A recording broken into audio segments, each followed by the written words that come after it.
রমাদান মাসে কোনো মায়ের, কোনো বোনের, কোনো মেয়ের যদি মাসিক ঋতু দেখা দেয়, তার যদি মাসিক দেখা দেয়, সেক্ষেত্রে তিনি রমাদানের মতো এরকম বরকতের মাসে, এরকম আমলের মাসে, ইবাদতের মৌসুমে তিনি 10-10টি দিন বা তার চাইতে কম বেশ যাই হোক, এই দীর্ঘ একটা সময় তিনি কোনো ইবাদতবন্দি থেকে তিনি বঞ্চিত থাকবেন, নাকি তার কিছু করণীয় আছে? আজ আমরা সেই বিষয়টি জানার চেষ্টা করব। প্রিয় দর্শক, আমাদের মা বোনদের অনেকেরই এ বিষয়ে আক্ষেপ থাকে যে আল্লাহ সুবহানাহু ওয়া তাআলা আমাদেরকে মেয়ে হিসেবে সৃষ্টি করেছেন, বিধায় আমরা রমাদানের এই দীর্ঘ বেশ কয়েকদিন পর্যন্ত আমাদের মাসিকের কারণে, এই শারীরিক অসুস্থতার কারণে আমরা সিয়াম পালন করতে পারছি না, সালাত আদায় করতে পারছি না, রমাদানের বারাকা আমরা নিতে পারছি না। তাদের জন্য কিছু সান্ত্বনার পয়েন্ট আছে। প্রিয় দর্শক, প্রথম কথা হলো, আল্লাহ সুবহানাহু ওয়া তাআলা আপনাকে যদি কোনো অসুস্থতা দেন আর আপনি সুস্থ থাকা অবস্থায় আল্লাহর কোনো ইবাদতবন্দেগীকে কন্টিনিউ করে থাকেন, তাহলে অসুস্থ অবস্থায় আপনি যদি করতে নাও পারেন, রাসূল আকরাম সাল্লাল্লাহু আলাইহি ওয়াসাল্লামের একটি হাদিস দ্বারা সুস্পষ্টভাবে প্রমাণিত হয়, অসুস্থ অবস্থায় না করলেও আল্লাহ সুবহানাহু ওয়া তাআলা করার সওয়াব আপনাকে দান করবেন যদি আপনি সুস্থ অবস্থায় সে আমলটা করে থাকেন। অতএব মন খারাপ করার কোনো কারণ নেই। দ্বিতীয়ত যে কথা বলবো তা হলো, আল্লাহর ফায়সালায় সন্তুষ্ট থাকা, এটা কিন্তু শুধু ইবাদত না, এটা ঈমানের অংশ। রেদা বিল কাদা যেটাকে বলা হয়, আল্লাহ সুবহানাহু ওয়া তাআলা আপনাকে অসুস্থতা দিয়েছেন, আপনি ইবাদত করতে পারছেন না, আল্লাহর এই ফায়সালা যদি আপনি মেনে নেন, তাহলে আপনি ঈমানের ক্ষেত্রে আপনি পূর্ণাঙ্গতা অর্জন করলেন। এটি শুধু ইবাদত নয়, ইবাদতের উপরের ইবাদত ঈমান। অতএব প্রিয় দর্শক, এক্ষেত্রে আমাদের অস্থিরতা, ব্যাকুলতা এটা স্বাভাবিক, কিন্তু নৈরাশ্য চলে আসা এবং বিরক্তি প্রকাশ করা এটা কোনো অবস্থাতে উচিত নয়, বরং আল্লাহর সন্তুষ্টিতে ফয়সালাতে সন্তুষ্ট থাকা উচিত।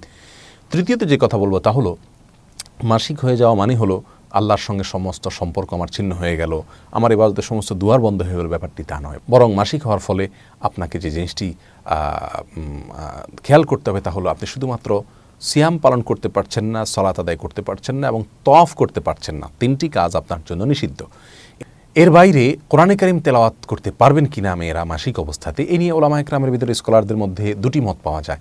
একটি মত অনুযায়ী তিনি করতে পারবেন, কারণ রাসূল আকরাম সাল্লাল্লাহু আলাইহি ওয়াসাল্লাম থেকে সুনির্দিষ্টভাবে তিনি, অর্থাৎ মাসিকরত মহিলা, তিনি কোরআন তেলাওয়াত করতে পারবেন না, এরকম কোনো কথা নির্দেশ দেখা পাওয়া যায় না।